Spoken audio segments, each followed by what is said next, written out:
Hey guys, welcome back. Future John here, before this video even starts, because there have been some new things that have happened since I recorded this video on September 11th on Wednesday. Immediately after recording this video, Jeff went live in the hospital for the first time since his snake bite.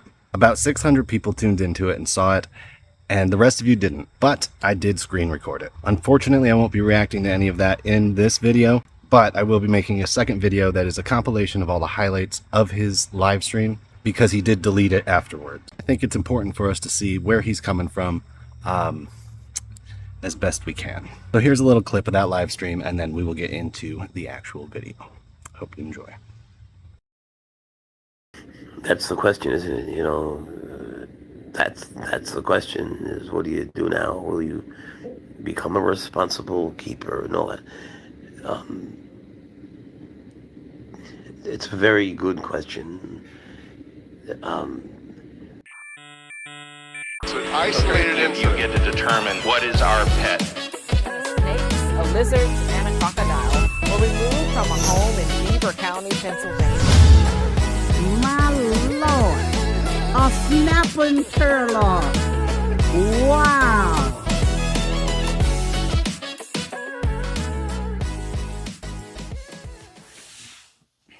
I know I'm late to covering this. There are a lot of channels who have covered this really well already, but you know we gotta talk about it. The reason I held off on talking about this is because I didn't want to add to any of the bombardment that the family was going through, because everybody is talking about this topic. So I wanted to make sure that he was going to survive and that they weren't going to be in mourning or something when they saw something from me. Not that they know me, but had he not, they would have enough to deal with, and I didn't want to be a part of that. So that's why I waited, but now we're going to cover the accurate events that happened during this whole debacle. And I'll share some of my thoughts with you. And if you agree or disagree, it's totally fine. Comment them down below. I am happy to have a discussion with you. Today is 9/11. It's Wednesday. And as of tonight, Jeff is off of his ventilator. He's still in renal failure. He's going to continue to be, and he will likely need a new kidney. This is not intended as a hit piece. This is just a recording of the events and some of my thoughts on it. And some of it's going to be a little bit harsh, and some of you might think it's not harsh enough, but this is going to be as fact-based as I can make it, and I want it to be accurate and fair. So let's get into this. So who is Jeffrey Leibowitz? Well, if he wasn't infamous before, he certainly is now after being bitten by a inland taipan. Taipan? Pad thai? This is a very serious topic, but I have to make some jokes in here. As always, I will do my best to be as respectful as I possibly can, but in order for me to provide as accurate and complete of a report as I can, not all of this is going to be pretty. It's pretty infuriating on both sides, actually. There's a lot to this, and there's some misinformation floating around, and you know how I feel about that.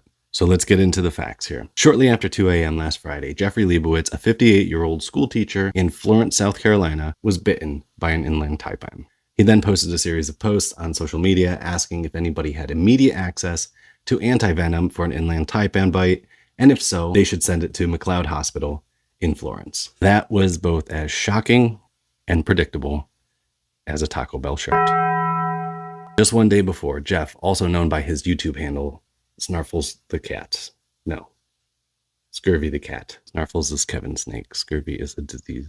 Scabbers the Cat? No. That's a man rat.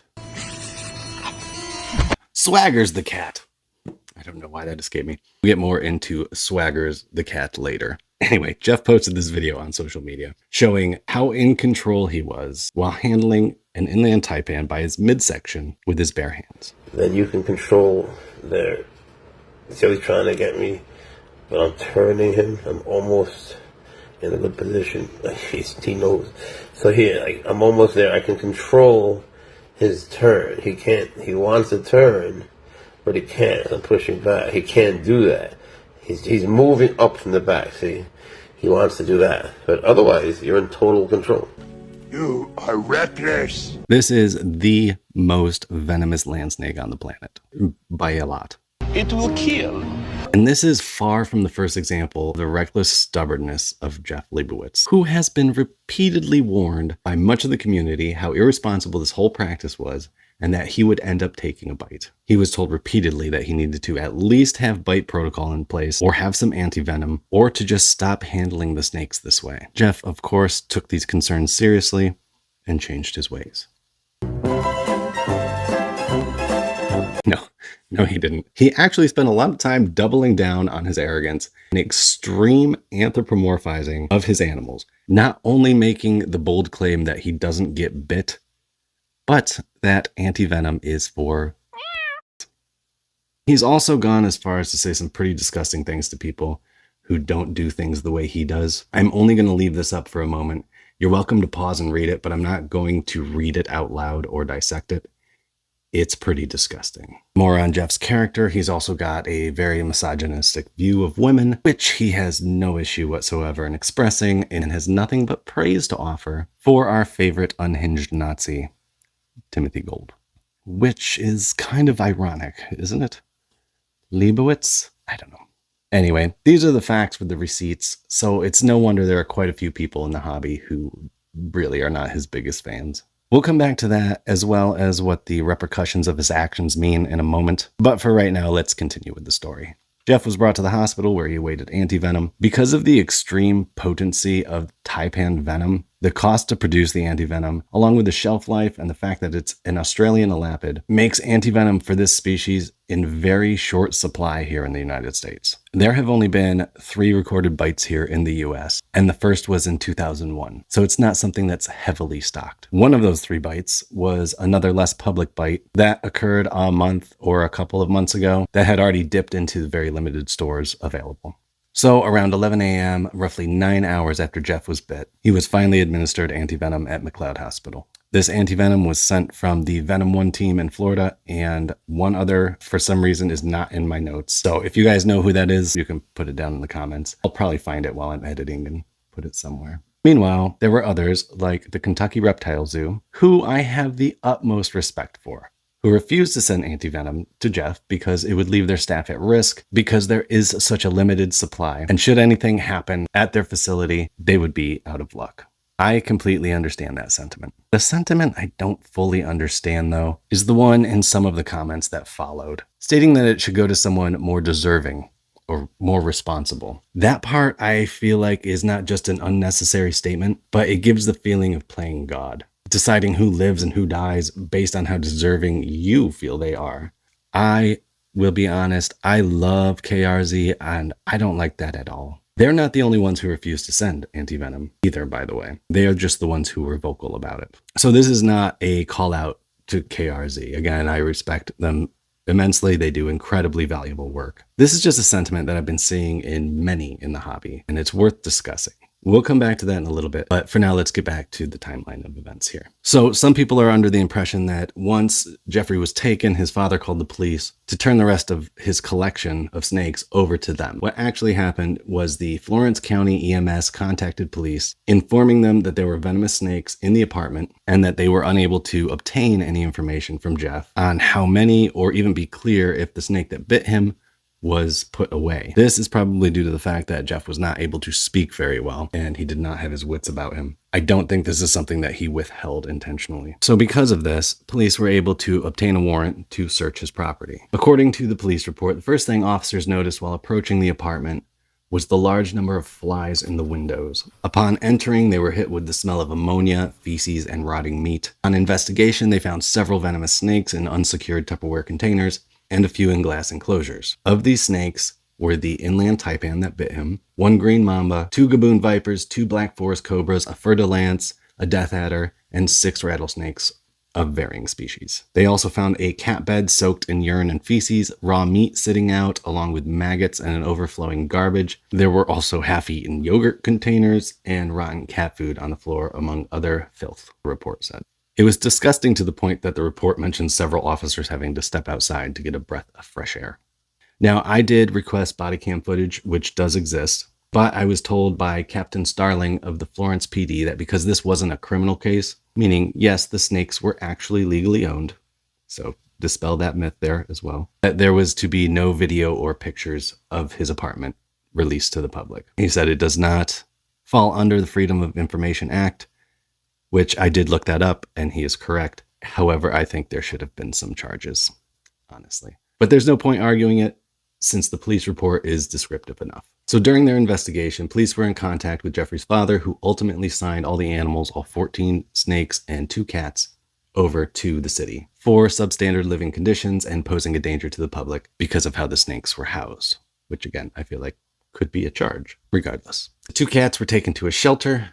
Neither of them were Swaggers the cat, but again, we'll come back to that. It was then up to authorities to figure out what to do with 14 venomous snakes. They did call multiple zoos and reptile sanctuaries, including Riverbank Zoo, Alligator Adventure, Reptile Lagoon, Edisto Island Serpentarium, that's a mouthful, and south of the border, but none felt like they could responsibly take them due to the risk of disease or simply not having an adequate means to suddenly take on 14 venomous snakes. Jeffrey's father then signed off on having them all humanely euthanized. Now, you know I have a video on humane euthanasia, so you'll know how I feel about this. But due to the potential danger posed by the snakes, they ultimately and unfortunately decided on the freezer method. His 2 house cats, on the other hand, were brought to a shelter and will later be returned to him. As I said at the beginning, Jeff is now off the ventilator and conscious. He will continue to be on dialysis until he gets a new kidney. As not only the venom, but the tissue breakdown and the antivenom has completely fried his kidneys beyond repair. I guess now's as good a time as any to get into what happened to Swaggers the cat. Swaggers was a serval that Jeff had, which is a wild cat found in most areas of Africa. According to Jeff, Swaggers somehow escaped back in January. Also, according to Jeff, he had been spotted by someone, but they were unable to capture him. It wasn't long after this that Jeff moved into the new apartment. In several months, but not that long. Does this mean that there is a serval now running around the Carolinas? Unfortunately, we may never know. I have heard a rumor that Swaggers has been shot by the police, but I was unable to substantiate that. So, what does all this mean for the reptile and exotic pet hobby? Well, let's take a look back to 3 short years ago. Another exotic animal escaped in South Carolina, this time in Raleigh, and this time a zebra cobra.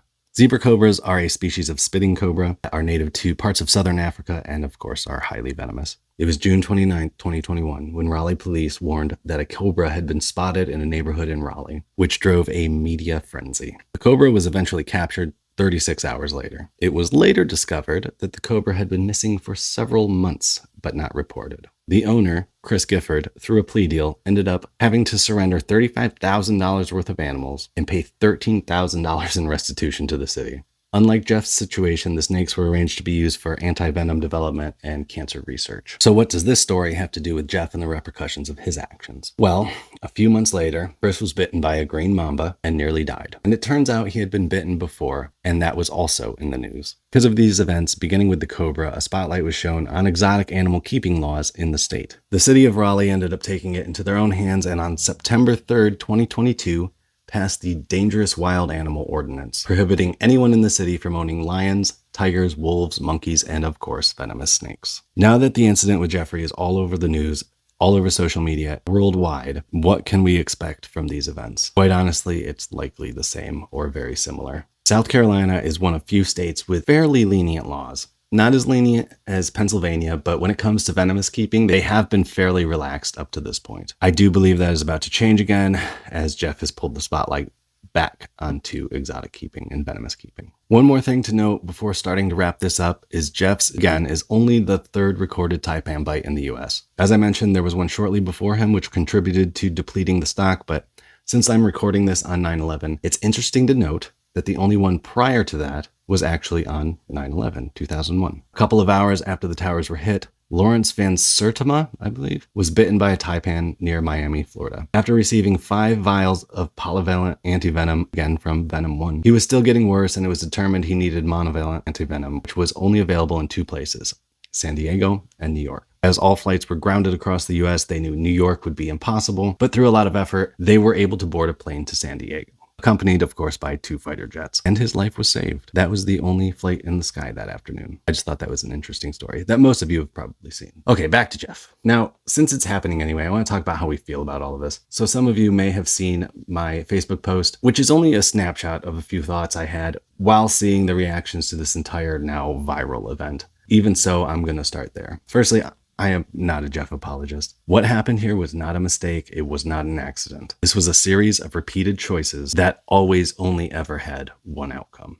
like a game of Russian roulette. It was a pattern of behavior that he was repeatedly warned the consequences of for both himself, his family, his animals, and the community, but he continued anyway. His repeatedly incredibly selfish choices are what led to this outcome of 14 snakes dead and likely impending legislation for everyone in South Carolina. It led to the outcome of a shortage of antivenom, which takes months to be produced and shipped and thousands of dollars, to now waiting for a kidney that somebody else could probably use. And all for what? I get it. It's horrible. You know what else is horrible? Advocating for the man's death in front of his family. They are currently dealing with this whole mess. Here is one particularly disgusting individual speaking to Jeff's niece. Again, you can pause and read because I'm not going to. A lot of us had previously thought that this was Jeff's daughter, but Jeff does not have children. This is his niece. But that was disgusting. Some people have said, well, why should we care about his family? Because he obviously didn't. To those saying that, all I have to say is, it's kind of a hypocritical take, isn't it? If you think Jeff is bad because he didn't care about anyone but himself, and because he was flippant with life, and your response is to act the same way while trying to claim some moral superiority, I'm sorry, it doesn't work like that. I've also heard, well, his snakes are dead, so he deserves the same. So the argument there is that life is valuable, right? But only when you in your infinite wisdom decide it as the unappointed judge and jury. People have seriously lost all sense of the value of life. It drives me crazy. Wishing death on someone, especially in front of their family, while that person is on death's door, is deplorable. Yes, his poor decisions led up to this. Yes, being angry is justified. Deplatforming, exposing, ostracizing is justified. But hoping he dies, if that's something that will make you feel better about the situation, kind of gross. I think the things that Jeff has said and done are disgusting. But I also think wishing death on someone in these circumstances is disgusting too. The two things can coexist. This whole situation is incredibly unfortunate, and yes, it all does go back to one person. But if we're out here trying to hold that one person to a higher standard, maybe we could afford to do the same for ourselves. Just saying. How you keep your animals is not the only thing that defines you. It's also how you treat your fellow human beings, enemies included. We've talked a lot about self-policing in the last year and a half. This is not that. Self-policing would be holding vendors to a higher standard of holding their buyers to that standard. People like Jesse James, who likely sold Jeff the Taipan. I'm not 100% on that. I think so, though. They should know better than to make that sale. Vetting buyers is such a huge part of self-policing, in not only making sure people have the knowledge to not get bit, but they have bite protocols in place, should they? But even with harmless species, it's something that should be done to ensure proper husbandry, to protect from neglect cases. Obviously, there is only so much that you can do on that front, but Jeff is fairly well known, with something like 35,000 subscribers on his YouTube channel and 50,000 on his Facebook group. My point is, while Jeff remains fully to blame, there are many things that led up to this, and that's where our focus should be instead of wishing for the man's death. All right, now that I've probably upset half of my audience with that last big soapbox of a monologue, I'll end it here. I should probably change the channel name to John's Soapbox. If you agree or disagree, feel free to leave a comment below, or if you have more information as things progress. As always, I won't be removing comments, but YouTube gets very particular with these kind of spicier topics because they do tend to get some spicier comments. So just be careful with your wording, as usual, so that nothing gets deleted. I hope this was at least informative. If it was, leave a like, and also, we're just over 20 away from 5,000 subscribers, which is pretty cool. So if you feel like helping reach that milestone, please consider subscribing. That's all I got, guys. Remember to be kind to yourselves and each other. As always, I will see you on the next one. Thanks for watching.